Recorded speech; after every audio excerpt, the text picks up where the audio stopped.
Dans la vallée de Sinjil, en Cisjordanie occupée, une nouvelle scène d'affrontement entre colons israéliens et villageois palestiniens.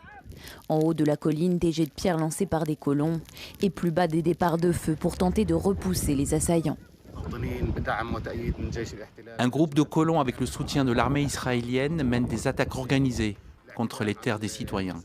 Ils agressent les agriculteurs, détruisent les récoltes et empêchent les gens d'accéder à leurs terres ou tenter de le faire. Dans cette terre agricole située au nord de Ramallah, les habitants vivent dans la crainte des attaques de colons. Les autorités israéliennes ont récemment érigé une clôture séparant des secteurs de Sinjil de la route 60 qui traverse le territoire palestinien du nord au sud.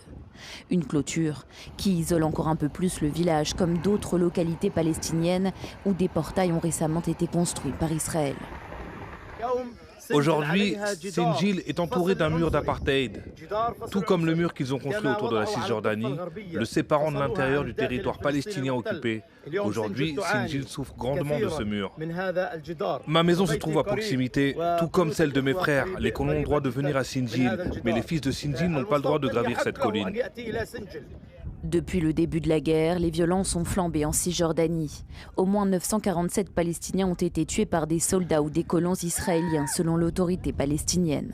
Et 35 Israéliens, civils et membres des forces de sécurité, ont perdu la vie dans des attaques palestiniennes ou lors de raids militaires israéliens, selon les autorités israéliennes.